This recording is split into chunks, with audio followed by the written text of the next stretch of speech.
बयखौबो जिसुनि मुङै खुलुमबाय नायगिरि नोंथांमोन दिनै जोङो बाइबेलनिफ्राय मोनसे गोनांथिथार बिसयखौ सावरायगोन बेनो जाबाय नोरोगा मा आरो बेयाव सोर थांगोन गोबां सुबुंफोरनि गोसोआव बे सोंलुआ उजियो एबा जाखाङो आरो बेनि फिननायखौ मोननो थाखाय गोबां सुबुंफोरा बाइबेलनि फारसे नोजोर हरो थारैनो नोरोगा मा बेखौ बाइबेला रोखा खालामनानै होयो एबा स्पष्ट खालामो आरो नोरोगनि महरा माबायदि एबा सावगारिया माबायदि आरो बे नोरोगाव सोर सोर थांगोन माबायदि सुबुङा थांगोन बेफोर गासैखौबो बाइबेला रोखायै मोनथिहोयो नोंथाङा माब्लाबा गोसोआव सानफेरदों ने नोरोगनि सैथोथिया मा होननानै थारैनो बियो मोनसे गिथावना थावनि ना एबा जायगा ना मोनसे सिमांसो ना एबा कल्पनासो बाइबेला बे बिसयाव जोंनो मा फोरोङो आरो जोङो माबायदि नोरोगनि सैनांनायनिफ्राय गनो हागोन बेफोरबायदि गासै सोंलुनि फिननायखौ मोनथिनो थाखाय भिडिअखौ जोबजासिम नायगोन एबा बाथ्राखौ खोनासंगोन जेन गासै बिसयखौ नोंथाङा रोखा जानो हायो आरो बेफोर गासै बाथ्राफोरखौ खोनासंनाया सोरनिबा मुलाम्फा जागोन बे नङा नाथाय नोंथांनिनो मुलाम्फा जागोन दा बेवहाय भिडिअखौ जोबजासिम नायगोन दे अब्ला प्रियफोर समखौ आद्रि खालामाब्लानो थोंजोङैनो सावरायनांगौ बाथ्रा फारसे जों आवगायलांदोनि नोरोगनि बिसय सेथि बाथ्रा बेनो जाबाय नोरोगा मा आरो बेनि सैथो बाथ्रा बाइबेलाव नोरोगखौ बेबायदि जायगा होननानै बुंनाय जादों जेरावहाय इसोर थानाय नङा एबा इसोरनि उपस्थितिया गैयै जागोन बे नोरोगखौ खोमसिनि जायगा अरनि सागोर आरो नैथि थैनाय होननानै बाइबेलाव बुंनाय जादों नोरोगाव बयनिख्रुइबो दुखु सैसोनो गोनां जानाया बेनो जे बेयावहाय इसोरनि अननाय दया अनुग्रहआ थाबावनाय नंलिया एबा थानाय नङा बे बैबायदि सुबुंफोरनि थाखाय थामथिम खालामनाय जायगा जेरावहाय जिसु ख्रिस्ट'नि बुंनाय बोसोनखौ लायाखसै जिसु ख्रिस्ट' बुंनाय बायदि सोलियाखसै आरो जिसु ख्रिस्ट'खौ नाजावाखसै जिसु ख्रिस्ट'खौ फोथायाखसै बिसोरनि थाखाय थामथिम खालामनाय मोनसे जायगा बाइबेला जोंनो नोरोगनि बिसय स्पष्टयै मोनथिहोयोदि जेरावहाय गाबनाय दङ जेरावहाय सैनांनाय दङ जेरावहाय अरनि सागोराव खामजाबाय थागोन जेरावहाय खोमसि थागोन जेरावहाय इसेबो रंजानाय थानाय नंलिया बेबायदि दुखुजोंनो सैसोनायनि थानो गोनां जागोन आरो बेयाव जोबनाय गैया अरायनि थाखाय गाबनाय अरायनि थाखाय दुखु जानाय बेनो अरायबो थाबाय थागोन बेखौनो नोरोग होननानै बुङो नुजाहोजानाय 20:12 सिरिया बेबायदि बुङो जायफोरनि मुङा गोथांनि बिजाबाव लिरजायाखै बिसोर अरनि लैथोआव गारसनजाबाय आरोबाव माथाइ 22:40 सिरि आरो बियो गावनि आगसिथिं थानायफोरखौ होनगोन नोंसोरो इसोरजों साव होजानायफोर आंनिफ्राय गोजान जा सैतान आरो बेनि आरफफोरनि लागै थामथिम खालामखानाय गोमोररोङि अराव थां नोरोगनि बिसय नैथि बाथ्रा बेनो जाबाय नोरोगनि सैनांनाय आरो बिनि गुबुन गुबुन महरफोर बाइबेलाव नोरोगनि सैनांनायखौ गुबुन गुबुन महरै बेरखांहोदों बेखौ बेबायदि जायगा होननानै बुंनाय जादों जेरावहाय गाबनाय दङ जेरावहाय हाथाइ अरखेनाय जागोन बेबायदि जायगा होनना बुंदों नोरोगा अरजोंनो बुंफबनाय आरो बै अरखौ जोबनो रोङै अर एबा गोमोरनो रोङै अरायनि थाखाय थाग्रा अर होननानै बाइबेला फोरमायो आरो नोरोगनि थांखियानो जाहैबाय सैतानखौ दोननो थाखाय आरो पाफिफोरखौ दोननो थाखाय आरो जायफोरा बिद्रहि खालामो बिसोरनि थाखाय लुकासनि 10:23 आरो 24 सिरिया बुङो आरो नोरोगाव सैनांनाय समाव जेब्ला नायगदावो अब्ला बियो गोजानाव अब्राहामखौ आरो बिजों लोगोसे लाजारखौ नुहरदों आरो बियो गोबारै बेबादि गाबज्रि हरदों आफा अब्राहाम आंखौ अनखांदो आरो आसिखौ दैयाव सुनानै आंनि सालायखौ फिसिनो थाखाय लाजारखौ बेयाव थोनहरदो मानोना आं बे अरनि गेजेराव आइखां बायखां जानानै दं नोरोगनि थामथि बाथ्रा बेनो जाहैबाय नोरोगाव सोर थांगोन अनजाग्रा प्रियफोर इसोरनि बोसोन गोथार बाइबेला जोंनो रोखा खालामो इसोरा नोरोगखौ सोरनि थाखाय दादों बे जाहैबाय सैताननि थाखाय आरो सैतानखौ उन संग्राफोरनि थाखाय जायफोरा सैताननि उन थाबायो बिसोरनि थाखाय आरो जायफोरा जिसु ख्रिस्ट'नि बोसोन बायदि सोलियाखै बिसोरनि थाखाय आरो जायफोरा जिसु ख्रिस्ट'खौ मोनथिनानैबो नेवसिबाय जिसु ख्रिस्ट'खौ नाजावासै उद्धारकर्ता होननानै नाजावाखसै बैसोर सुबुंफोरनि थाखाय नोरोग रायजोआ जागोन आरो बैसोर सुबुंफोरा नोरोग रायजोआव थांगोन दिनै बुहुमाव गोबां सुबुंफोर दं जायफोरा जिसु ख्रिस्ट'नि बोसोनखौ खोनाबाय जिसु ख्रिस्ट'नि बाथ्राखौ खोनाबाय नाथाय बाथ्राखौ खोनानायनि उनावबो गोबां अस्वीकार खालामदों, जिसु ख्रीष्टखौ गनायाखै, जिसु ख्रीष्टखौ गनायनायनिफ्राय गावनि गोसोखौ गोरा खालामनानै लादों। जिसु ख्रीष्टआ सैथो इसोर होननानै गोबाङा गावनि खोमाजों खोनाबाय, नाथाय जायफोरा खोमाजों खोनानानैबो जिसु ख्रीष्टखौ नाजावनो रोङाखै, बैसोर बायदि सुबुंफोरनि थाखाय नोरोग रायजोआ जागोन। जेरैहाय आदम आरो हावामोना इसोरनि आयेनखौ बारसिनायनि थाखाय एडेन बारिनिफ्राय हवन हरजादोंमोन, साव मोनदोंमोन, थिग बेबायदिनो दिनै जायफोरा इसोरनि बोसोनखौ उल्लंघन खालामगोन, इसोरनि बोसोनखौ आयेनखौ बारसिगोन, बैसोर व्यक्तिफोरा नोरोग रायजोआव थांनो गोनां जागोन। इसोरनि बोसोन गोथार बाइबेला जोंखौ बे बिसयाव स्पष्ट खालामो। माखासे बाइबेल सिरिफोरखौ नोंथांमोननो फरायनानै होनो हास्थायदों, नोंथांमोना स्क्रिनाव नुगोन आरो लोगोसे नोंथाङा गावनोबो देहेन खालामदो। 2 थिसलनिकेयारि 1:8 आरो 9 सिरि।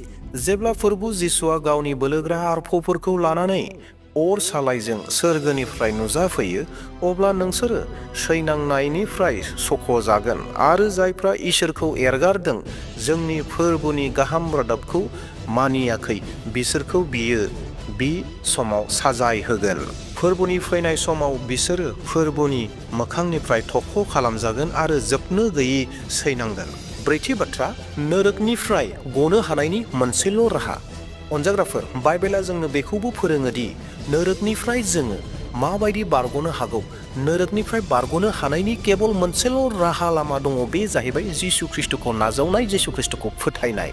जिसु ख्रीष्टआ गावनि जिउखौ होनानै, बलिदान होनानै, जों जे नोरोगाव थैनो गोनांमोन, जों जे नोरोगाव थांनो गोनांमोन, बै नोरोगाव थांनो गोनांनिफ्राय जोंखौ जिसु ख्रीष्टआ गावनि जिउखौ बलिदान होनायनि गेजेरजों जोंखौ बासायबाय। दा दिनै बुहुमनि मानसिफोरा बै नोरोगनिफ्राय गनो थाखायनो, गाव जेन नोरोगाव दा थांथों बेनि थाखायनो गोबां धर्म कर्म खालामगासिनो दङ, गोबां फुजा खालामगासिनो दङ, गोबां देब देबिफोरखौ खुलुमगासिनो दङ, गोबां दान होगासिनो दङ, गुबुनखौ सहाय होगासिनो दङ, गासै खामानिखौ, मोजां खामानिखौ मावनो नाजागासिनो दङ, नाथाय जिसु ख्रीष्टखौ नाजावनो रोङाखै। अनजाग्रा प्रियफोर, इसोरनि बोसोना जोंखौ बेखौ स्पष्ट खालामो। बुहुमनि गासै नियम निति, नेम खान्थिखौ फालिनायनि गेजेरजों नोरोग रायजोआव थांनायनिफ्राय गनो हानाय नङा। मानोना नोरोग रायजोनि साबियानो जिसु ख्रीष्टनियाव दङ, मानोना जिसु ख्रीष्टआनो नोरोग रायजोआव थोनहरग्राया। दा बेयावखाय बे नोरोग रायजोनिफ्राय गनोब्ला जिसु ख्रीष्टखौ फोथायनांगोन, जिसु ख्रीष्टखौ नाजावनांगोन। बुहुमाव थानाय नियम निति, फुजा पाताल बायदिसिना रोखोम खालामनायनि गेजेरजों नोरोग रायजोनिफ्राय गनो हानाय नङा। केबल गनो हानायनि राहाया बेल'सो, जिसु ख्रीष्टखौ फोथायनांगोन, बिखौ नाजावनांगोन। जहन 3:16 सिरिया बेबायदि बुङो, मानोना इसोरा संसारखौ एसेग्राब अनबाय, बियो गावनि सासेल' बिसाज्लाखौ ओरैनो हरबाय, बिखौ जाया फोथायगोन बियो आद्रि जानाय नङा, नाथाय जोबनो गैयै गोथांखौ मोनगोन। जाय सुबुंफोरा जिसु ख्रीष्टखौ फोथायबाय, नाजावबाय, बिनि बोसोन बायदि सोलिबाय, साफ्रोमबो सोरगो रायजोआव थांगोन। नाथाय जायफोरा फोथायाखसै, नाजावाखसै, बिसोरसो नोरोग रायजोआव सहैगोन। बेखौ जोंनो स्पष्टहै इसोरनि बोसोना फोरोङो। रमारि 2:23 सिरि। पापनिफ्राय मोननाय बिथाया थैनाय, नाथाय इसोरनि ओरैनो होनाय दाना जोंनि फोरबु जिसु ख्रीष्टनियाव जोबनो गैयै गोथां। बाथि बाथ्रा, बेनो जाहैबाय नोरोगखौ लानानै नंखायै साननाय। अनजाग्रा प्रियफोर, बुहुमाव गोबां सुबुंफोर दङ, जाय सुबुंफोरा नोरोगनि बिसय बेबायदि बाथ्राफोरखौ बुङो एबा बेबायदि सानो जे नोरोगनि बाथ्राया मोनसे खुगा खुगा सोलिबोनाय मोनसे ओरैनो सल'बाथासो, आरो मोनसे बेबायदि बाथ्रा जेरावहाय पापीफोरखौ सिगिनो थाखाय एबा सुबुंफोरखौ सिगिनो थाखायसो नोरोगनि बाथ्राखौ बुंनाय जायो होननानै गोबां मानसिफोरा सानो एबा बुङो। नाथाय अनजाग्रा प्रियफोर, बाइबेला जोंनो स्पष्टहै फोरोङो, फोरमायो जे नोरोगा दं आरो मोनसे बेबायदि जायगा जेरावहाय जाय सुबुंफोरा जिसु ख्रीष्टखौ नाजावाखै, बिसोरो बै जायगायाव सहैगोन, बे बाथ्राखौ रोखायै मोनथिहोयो।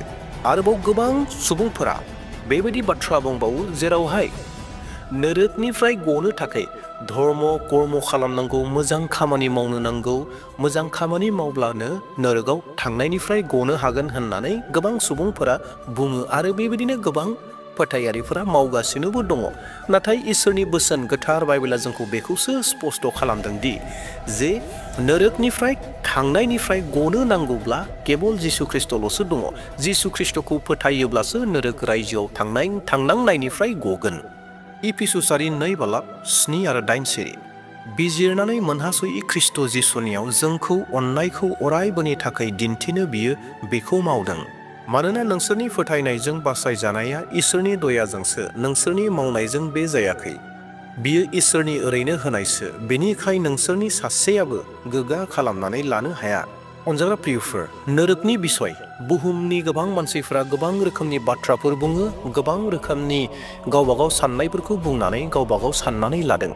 नाथाय सैथो बाथ्राया बेनो, सैथोआव नोरोगा दङ आरो बे नोरोगा बेबायदि जायगा जेरावहाय अरायनि गाबनाय, अरायनि मेगन मोदै, अरायनि खोमसि, अरायनि हाथाय अरखेबाय थानाय जागोन आरो बे जोबनाय नङा, अरायनि थाखाय थाबाय थागोन, अरायनि सैसो नांनायखौ मोनगोन। बे जायगाया, बे थावनिया दङ आरो बेयावहाय सोर थांगोन?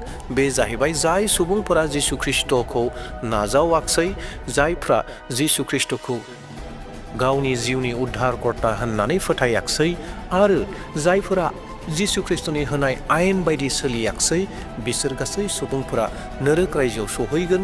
बे सैथो बाथ्रा, बेखौ बाइबेला जोंनो मोजाङै मोन्थिहोयो। आरो बे थावनिनिफ्राय जों साफ्रोमबो जेन थांनांनायनिफ्राय गनो हायो, बेखौबो जोंनो बाइबेला रोखायै मोन्थिहोयो। बे जाहैबाय जिसु ख्रिस्ट'खौ फोथायनायनि गेजेरजों, जिसु ख्रिस्ट'खौ नाजावनायनि गेजेरजों, बिनि होनाय बिथोन आयेन बायदि सोलिनायनि गेजेरजों जों साफ्रोमबो बे नोरोग रायजो असान्ति जायगानिफ्राय गनो हायो एबा जों बेयाव थांनांनाय नङा। मानोना जिसु ख्रिस्ट'आ गावनि बलिदान होनायनि गेजेरजों गासै पापखौ सुस्रांबाय आरो जिसु ख्रिस्ट'खौ जायानो फोथायगोन, जायानो उद्धारकर्ता होननानै नाजावगोन आरो गावनि पापखौ स्वीकार खालामगोन, बैसोरनो थांनांनायनिफ्राय गगोन। दे अब्ला अनजाग्रा प्रियफोर, नोंथांमोना भिडिअखौ नायनानै मोजां मोनदोंब्ला एबा माबा मोनसे सोलोंनो हादोंब्ला मोनसे लाइकखौ होनानै होदो आरो जायफोरा आंनि चेनेलाव दिनैसो गोदान फैदों, चेनेलखौ साबस्क्राइब खालामना लादो आरो लोगोसेयैनो गुबुनाबो मोन्थिथों होनना सानोब्ला नोंथाङा बेखौ शेयार खालामनानै होदो। इयुननि समाव मोनसे गोदान टपिक, मोनसे गोदान भिडिअ लानानै फैफिनबावसिगोन। बै समसिम इसोरनि आशीर्बाद, अननाय, दया, अनुग्रहआ साफ्रोम नायगिरि नोंथांमोनजों थाथोंसै, बेखौनो बुंनानै आंनि भिडिअखौ दिनै बेसेयाव दोनथ'बाय। Thank you.